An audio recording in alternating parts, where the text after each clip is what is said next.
माझे नाव आराध्य दर्शन आहे. मी इयत्ता 4वीत शिकते. माझ्या शाळेचे नाव जिल्हा परिषद प्राथमिक शाळा दत्तनगर वाकुडी फाटा. मी आज वीररघुवंश दर्शन स्पर्धेमध्ये अहिल्याबाई होळकर यांची भूमिका सादर करणार आहे.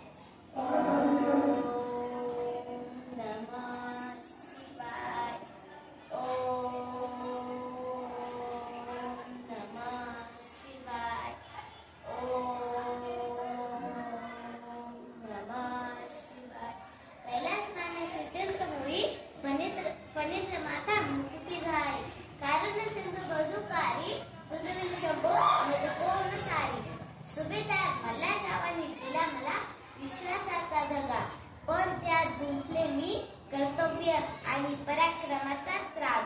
राजकारणाच्या या खेळात मला पडली कितीतरी कोडी, पण त्या कोड्याच्या उत्तरात मात्र मला सापडली प्रजेविषयीची गोडी. प्रजेला मिळावा न्याय हा एकच होता ध्यास, त्यासाठी केले मी अनेक संघर्ष अथक प्रयास. मी अहिल्याबाई त्या मावेची राणी नाही फक्त नावाची तर कर्माची धनी. मीच ती अहिल्या जिने चूल आणि मूल ही समाज व्यवस्था जुगारून एका हातात शस्त्र आणि दुसऱ्या हातात शास्त्र घेऊन तब्बल 39 वर्ष आदर्श राज्यकारभार केला. 31 मे 1725 रोजी मानकोजी शिंदे व सुशीलाताई शिंदे यांच्या पोटी धनगर कुटुंबामध्ये माझा जन्म झाला. 1754 मध्ये कुंभीच्या युद्धात माझे पती खंडेराव होळकर यांना वीरमरण आले.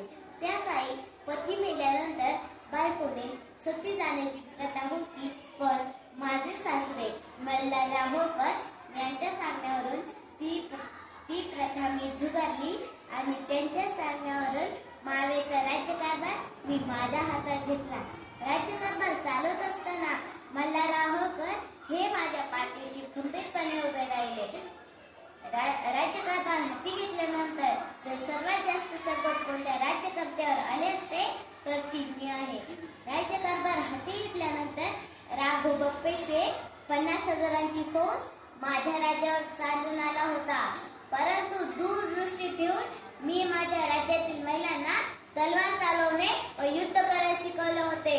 जर सर्वात आधी कोणी महिलांची फौज तयार केली असेल तर ती मी आहे. परंतु हातात नुसती तलवार घेऊन चालत नाही, त्यासोबत बुद्धी कौशल्याची जोडही असावी लागते.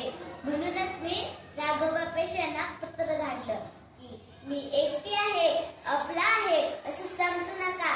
जेव्हा हातात तलवार आणि खांद्यावर भाला घेऊन रणात उतरेल ना, तेव्हा तुम्हाला खूप जड जाईल. लवकरच आपली भेट रणांगणात होईल. पण मी हारले तर मला कोणीही नाव ठेवणार नाही, पण जर तुम्ही हारलात तर तुम्हाला सारे जग नाव ठेवेल की एका महिलेकडून तुमची हार झाली. राघोबा पेशवे यांनी माघार पत्करली. शत्रूंना रणात पराभूत करण्याआधी मनात पराभूत करायचं असतं, कारण मनात पराभूत झालेला शत्रू रणात उभाच राहू शकत नाही, हे मानशास्त्र आम्हाला ठाऊक होतं. म्हणूनच तब्बल 29 वर्ष यशस्वीरित्या इंदोरवर राज्यकारभार करू शकलो. शेवटी आम्ही इतकेच म्हणू की प्रत्येक स्त्रीने जागवावा स्वतःमध्ये धीर, स्वतःसाठी, समाजासाठी, देशासाठी राहावं सदैव खंबीर. मी अहिल्याबाई, माझं मनोगत इतकंच की प्रत्येक स्त्री शक्तीचं हे रूप, हेच खरं तेज या सृष्टीचं, हेच